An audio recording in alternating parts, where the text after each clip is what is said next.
आइए शुरू करते हैं आज की ये खास पड़ताल। आज हम एक ऐसे राज से पर्दा उठाने वाले हैं जो बिहार के एक छोटे से शहर में पूरे 30 सालों से दफन था। एक ऐसी कहानी जो एक खौफनाक अफवाह से शुरू होती है और एक रोंगटे खड़े कर देने वाले सच पर आकर रुकती है। तो चलिए, बिना किसी देरी के इस रहस्य की गहराई में उतरते हैं। अब जरा एक पल के लिए सोचिए, रात का घना अंधेरा हो, बिल्कुल सुनसान सड़क हो और अचानक सामने एक ऐसा इंसान आ खड़ा हो जिसका चेहरा ही न हो, न कोई आंख न नाक, बस एक गहरा काला खालीपन। ये सुनने में ही किसी भयानक सपने जैसा लगता है ना, लेकिन हमारे आज की पड़ताल की पूरी नींव इसी एक अकेले डर पर टिकी है।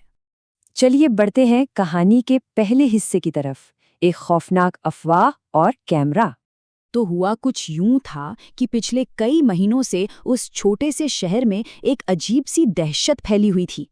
हर चौराहे पर बस एक ही चर्चा थी, एक रहस्यमयी आदमी जो रात के अंधेरे में सड़कों पर भटकता है।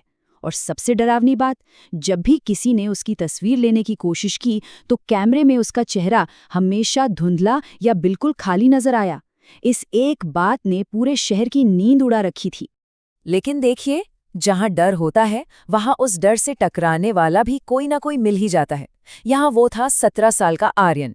उसका मानना था कि ये सब बस लोगों का वहम है। उसने अपने दोस्तों रोहित और विवेक के सामने खुलेआम ऐलान कर दिया कि अगर ऐसा कोई आदमी सच में है तो मैं उसे कैमरे में रिकॉर्ड करके दिखाऊंगा। बस यही वो फैसला था जिसने इस कहानी को एक नया मोड़ दे दिया। और फिर आई वो रात। रात के करीब 11 बज रहे थे। आर्यन अकेले उस पुराने पुल के पास खड़ा था और तभी उसका सामना सच में उस रहस्यमयी आकृति से हो गया। अपनी नंगी आंखों से आर्यन को उस आदमी की जगह सिर्फ एक गहरा काला खालीपन दिख रहा था। लेकिन असली हैरानी तब हुई जब उसने घर आकर वो रिकॉर्ड किया हुआ वीडियो देखा। उस वीडियो में एक सामान्य चेहरा साफ साफ दिख रहा था।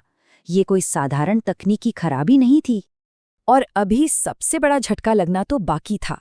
जैसे ही आर्यन वो वीडियो देख रहा था, वो आम सा दिखने वाला आदमी अचानक कैमरे के लेंस की तरफ मुड़ा और स्क्रीन पर एक डिजिटल मैसेज उभरकर सामने आया, मुझे मत ढूंढो। और अगले ही पल वीडियो अपने आप बंद हो गया। ये एक साफ चेतावनी थी कि आर्यन का सामना किसी आम अफवाह से नहीं बल्कि किसी बेहद खतरनाक चीज से हुआ था। इस खौफनाक चेतावनी के बाद आइए देखते हैं हमारी इस पड़ताल का अगला पड़ाव, समीर के गायब होने का रहस्य। अगर हम इन कड़ियों को जोड़ें तो ये टाइमलाइन सच में चौंकाने वाली है। पूरे 30 साल पहले समीर नाम का एक आदमी एक एक्सीडेंट के बाद अचानक गायब हो जाता है। फिर कुछ महीने पहले शहर में बिना चेहरे वाले आदमी की अफवाहें अचानक शुरू होती हैं। और अब आर्यन उस आकृति को कैमरे में कैद कर लेता है। साफ समझ आ रहा था कि अतीत और आज के बीच कोई न कोई गहरा कनेक्शन जरूर था। आर्यन इन सबके बाद रुकने वाला नहीं था। अगली ही दिन वो शहर की पुरानी लाइब्रेरी में जा पहुंचा। वहां धूल खा रही किताबों के बीच उसे 30 साल पुरानी एक अखबार की कटिंग मिली। खबर थी कि समीर नाम के एक व्यक्ति का एक भयानक एक्सीडेंट हुआ था। गवाहों ने बताया कि उस हादसे में समीर का चेहरा पूरी तरह से नष्ट हो गया था। पर सबसे अजीब बात पता है क्या थी? उसकी लाश वहां से कभी मिली ही नहीं। अब ये पूरी तहकीकात सिर्फ पुराने कागजों तक सीमित नहीं रह गई थी। उसी रात आर्यन के कमरे की खिड़की पर किसी ने दस्तक दी। टक टक टक। बाहर वही बिना चेहरे वाला आदमी खड़ा था। उसने एक भी शब्द नहीं कहा, बस अपना हाथ उठाया और चुपचाप घने अंधेरे जंगल की तरफ इशारा कर दिया। वो आर्यन को डराना नहीं बल्कि कोई रास्ता दिखाना चाहता था।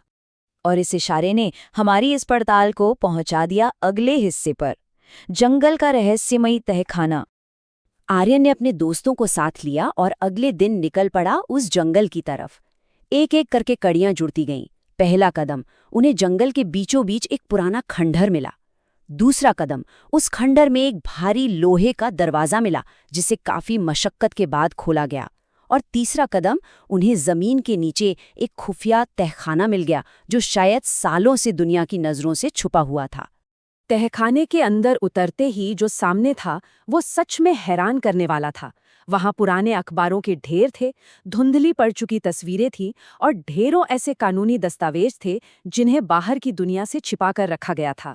ये कोई आम जगह नहीं थी, ये तो सबूतों को दफनाने की एक पूरी तिजोरी थी। तो चलिए देखते हैं इस कहानी का सबसे अहम हिस्सा, पुराने अपराध का पर्दाफाश। ये कभी भी सिर्फ एक भूत प्रेत की कहानी नहीं थी, बल्कि एक बहुत बड़ी साजिश थी। उन दस्तावेजों से आखिर क्या पता चला?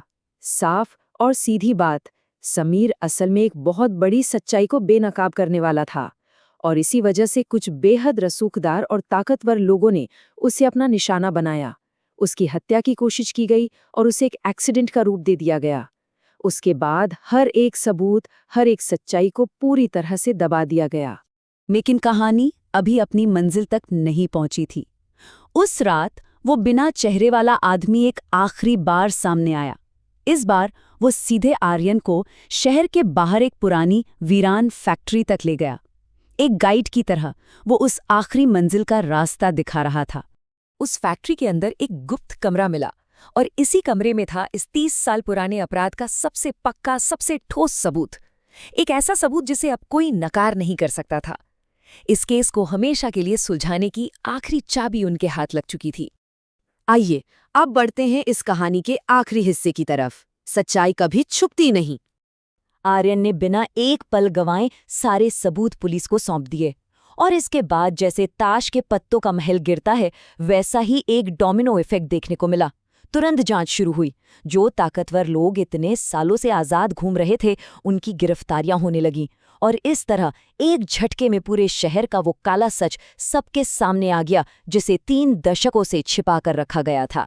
इंसाफ मिलने के कुछ दिन बाद आर्यन अकेले वापस उसी पुल पर गया। वहां वो आदमी एक आखिरी बार दिखाई दिया, पर कमाल की बात ये थी कि इस बार उसका चेहरा वापस आ चुका था। उसने एक हल्की सी मुस्कान दी और शांति से धुंध में गायब हो गया। एक भटकती हुई रूह को आखिरकार इंसाफ और सुकून मिल गया था। इस पूरी पड़ताल ने हमारे सामने एक बहुत ही गहरा सवाल खड़ा कर दिया है। अगर सच्चाई को 30 साल तक दफन करके रखा जाए, तो क्या वो एक भूत बन जाती है या फिर बस इंसाफ का इंतजार करती है? खैर, इस कहानी ने यह जरूर साबित कर दिया कि सच्चाई चाहे कितनी भी गहराई में क्यों ना दफन हो, वो अपना रास्ता ढूंढ ही लेती है। आज की इस पड़ताल में साथ जुड़ने के लिए बहुत बहुत शुक्रिया।